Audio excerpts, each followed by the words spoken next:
Pernah nggak sih, lu ngerasa bingung ngelihat nominal uang di Indonesia yang kadang kayak gede banget, padahal nilainya nggak seberapa? Misalnya, harga segelas kopi di kafe bisa Rp50.000. Kalau lu keluar negeri dan beli kopi di sana seharga $3, rasanya kayak lebih murah, padahal nilainya kurang lebih sama. Nah, hal kayak gini yang sering bikin orang berpikir, kenapa sih angka di puluh ribu itu banyak banget nolnya? Dari sinilah muncul ide yang namanya redenominasi, sebuah langkah buat nyederhanain nilai mata uang tanpa ngurangin daya beli. Tapi, tenang, ini bukan sanering yang bikin nilai uang lu jadi anjlok. Ini cuma soal cara kita nulis dan ngitung. Biar hidup kita nggak ribet sama angka nol yang kelewat banyak. Bayangin aja, di nota belanjaan, angka total belanja lu bisa sampai belasan juta cuma buat kebutuhan bulanan. Padahal, kalau dikonversi ke dolar atau euro, ya cuma sekitar $500. Nah, angka nol ini bukan cuma bikin ribet buat masyarakat, tapi juga buat akuntan, kasir, sistem perbankan, bahkan pemerintah sendiri. Contohnya, waktu nulis laporan keuangan negara, atau ngatur sistem pembayaran digital. Angka nol yang banyak banget bisa bikin potensi error makin tinggi. Karena itu, redenominasi dianggap solusi biar sistem keuangan lebih efisien dan lebih keren juga kalau dilihat dari luar negeri. Konsepnya sederhana. Misalnya, kalau sekarang harga sepiring nasi goreng Rp15.000, setelah redenominasi, misalnya kita hapus 3 nol, harganya jadi Rp15 aja. Tapi tenang, daya belinya sama kok. Nasi goreng itu tetap bisa dibeli dengan nilai yang sama. Cuma tampilan angkanya aja yang disederhanain. Tujuannya, biar mata uang kita terasa normal. Kayak negara-negara lain yang gak kebanyakan nol di uangnya. Negara seperti Turki, Korea Selatan, dan Rumania udah pernah ngelakuin ini. Dan hasilnya lumayan bagus. Mereka bisa bikin masyarakat lebih percaya sama mata uang mereka sendiri. Tapi sebelum kita ngomong lebih jauh, penting banget buat ngerti. Redenominasi itu bukan sihir. Dia nggak langsung bikin ekonomi Indonesia jadi kuat atau bikin dolar turun. Redenominasi cuma kosmetik sistem keuangan, ibaratnya kayak ngecat ulang rumah lu biar kelihatan rapi, tapi pondasinya tetap harus kuat. Jadi, sebelum sebuah negara bisa jalanin redenominasi, ekonominya harus stabil dulu.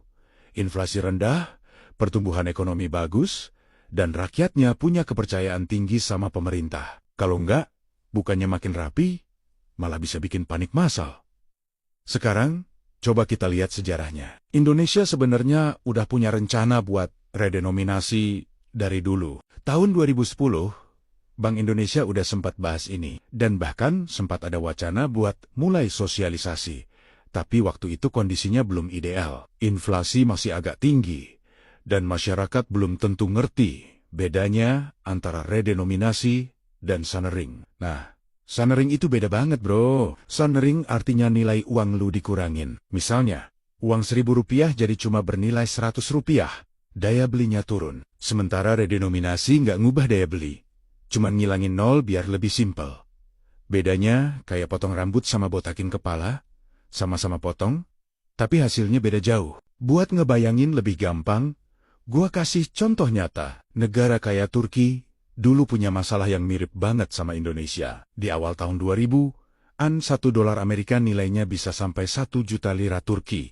Gila banget kan? Uang recehnya aja udah kayak lembaran jutaan. Akhirnya pemerintah mereka mutusin buat ngapus 6 nol dari uang mereka. Jadi, 1 juta lira lama setara sama 1 lira baru. Setelah itu, transaksi jadi lebih gampang. Dan masyarakat jadi lebih percaya sama mata uangnya sendiri. Tapi, tentu aja, sebelum mereka jalanin itu, pemerintah Turki udah siapin kondisi ekonominya bertahan-tahan sebelumnya. Nah, sekarang bayangin kalau Indonesia ngelakuin hal yang sama, uang Rp100.000 bakal jadi Rp100 aja. Nggak ngubah daya beli, tapi bikin kita ngerasa lebih efisien. Nggak perlu lagi ngomong 200.000, cukup bilang 200. Tapi, prosesnya nggak segampang itu. Pemerintah harus siapin masa transisi, misalnya selama 3 tahun. Dalam masa itu, uang lama dan uang baru bakal sama-sama berlaku. Jadi, orang masih bisa pakai Rp10.000 dan Rp10 redenominasi buat belanja, tapi keduanya punya nilai sama. Butuh waktu buat masyarakat terbiasa, terutama generasi tua yang mungkin lebih nyaman dengan angka lama. Selain itu, yang paling tricky dari redenominasi adalah soal psikologis masyarakat. Banyak orang bisa salah paham, ngira nilai uangnya turun karena angka di dompet jadi lebih kecil. Padahal enggak. Misalnya gaji lu sekarang 5 juta rupiah. Setelah redenominasi jadi 5.000 rupiah.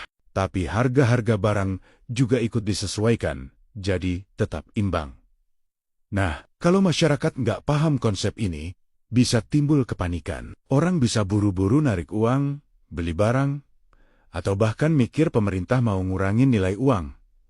Itulah kenapa edukasi publik jadi bagian paling penting dari proses ini. Kalau dilihat dari sisi ekonomi makro, redenominasi bisa bantu bikin pencatatan keuangan lebih efisien.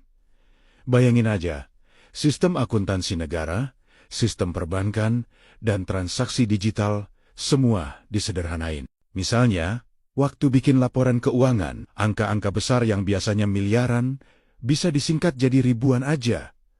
Ini ngurangin risiko salah ketik, salah input, dan bikin software akuntansi lebih ringan juga. Selain itu, buat transaksi lintas negara, parimapan rupiah yang udah rapi bakal kelihatan lebih kredibel di mata dunia internasional. Investor asing juga lebih nyaman, karena nominalnya nggak bikin bingung.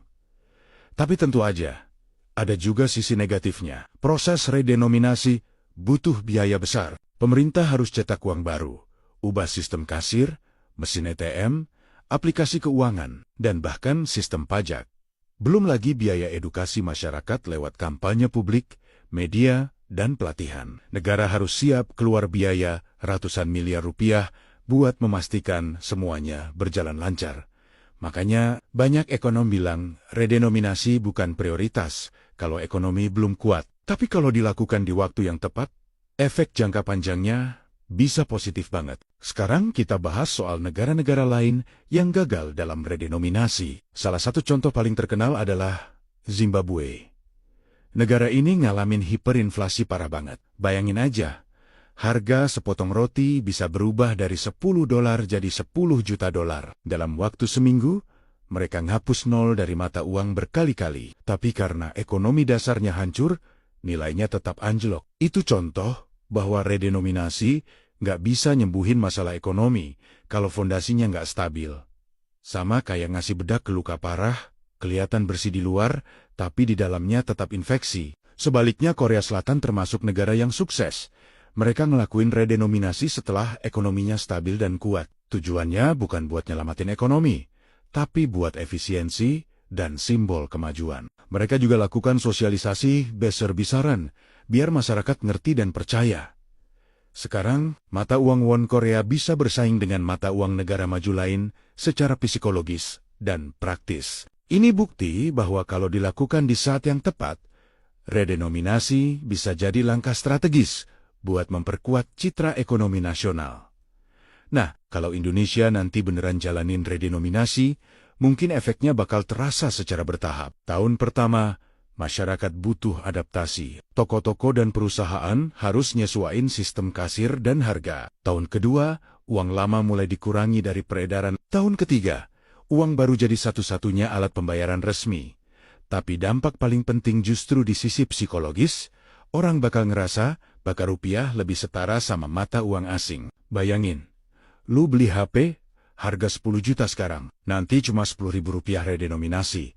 Lebih ringkas, lebih gampang diingat, dan kelihatan lebih kuat juga. Namun, penting banget buat diingat, redenominasi bukan solusi buat harga-harga yang mahal. Bukan juga cara buat ngangkat nilai tukar rupiah terhadap dolar. Semua itu tergantung dari seberapa sehat ekonomi kita. Mulai dari inflasi, defisit anggaran, utang negara, sampai kepercayaan investor. Redenominasi cuma bikin semuanya lebih efisien dan simpel. Ibaratnya, kalau ekonomi itu mesin mobil, redenominasi cuma ganti badinia, biar kelihatan kinclong, tapi performanya tetap ditentukan sama mesin di dalamnya. Menariknya, redenominasi juga bisa punya efek sosial yang halus, tapi penting. Ketika mata uang tampil lebih sederhana, masyarakat jadi lebih mudah ngitung dan bandingin harga. Ini bikin kesadaran finansial meningkat, terutama buat anak muda. Mereka jadi lebih paham konsep nilai uang. Nggak cuma angka, misalnya, lu nabung 100.000 hari ini. Nanti nilainya tetap 100 setelah redenominasi, tapi dalam format yang lebih gampang diatur. Edukasi keuangan juga bisa lebih efektif, karena semua jadi lebih mudah dijelaskan. Selain itu, ada efek branding juga. Coba bayangin, kalau rupiah baru tampil dengan desain yang lebih modern dan bersih, tanpa banyak nol di belakangnya. Itu bakal ningkatin kebanggaan nasional dan rasa percaya diri masyarakat terhadap mata uang sendiri. Selama ini, banyak orang Indonesia yang ngerasa mata uang asing kayak dolar atau yen lebih keren. Tapi kalau rupiah punya tampilan yang modern, nilai yang rapi, dan sistem ekonomi yang kuat di belakangnya, persepsi itu bisa berubah. Meski begitu, prosesnya panjang dan gak bisa buru-buru. Pemerintah harus nyiapin strategi komunikasi yang bagus banget. Harus ada simulasi, kampanye, bahkan mungkin pelajaran di sekolah tentang apa itu redenominasi. Media juga harus berperan aktif, biar nggak muncul hoaks atau ketakutan yang nggak perlu. Karena salah sedikit aja, bisa bikin masyarakat salah paham. Misalnya, orang ngira harga barang naik karena angka jadi kecil, padahal sebenarnya nilainya sama. Lu bayangin aja, dulu waktu Indonesia ganti uang desain, baru aja, banyak yang bingung dan salah tafsir. Nah, apalagi ini yang nyentuh angka nominal langsung. Tapi kalau dilakuin dengan komunikasi yang konsisten, terbuka, dan didukung semua pihak, dari pemerintah, perbankan, pelaku usaha, sampai masyarakat, gue yakin bisa berhasil. Indonesia punya potensi besar buat bikin sistem keuangannya lebih efisien, modern, dan sejajar sama negara-negara maju. Jadi, pada akhirnya, redenominasi itu bukan soal ngilangin nol di uang, tapi soal ngilangin beban psikologis yang bikin kita ngerasa mata uang kita kecil. Ini tentang cara kita ngelihat nilai, bukan sekadar angka di kertas. Mungkin butuh waktu lama buat benar-benar siap, tapi langkah ini bisa jadi simbol kematangan ekonomi Indonesia. Sebuah tanda bahwa kita udah siap jadi pemain besar di dunia global, bukan cuma penonton. Kalau gua boleh simpulin, redenominasi adalah langkah kecil dengan makna besar. Dia nggak ngubah apapun secara langsung di isi dompet lu, tapi dia bisa ngubah cara lu mikir tentang uang, nilai, dan ekonomi. Kayak kata pepatah, kadang perubahan kecil di angka bisa ngerubah cara kita lihat dunia, dan siapa tahu, suatu hari nanti kita bakal belanja di warung, ngelihat harga Rp20 di label nasi goreng. Terus senyum kecil, sambil ingat masa lalu waktu angka nol di belakangnya masih 3 biji.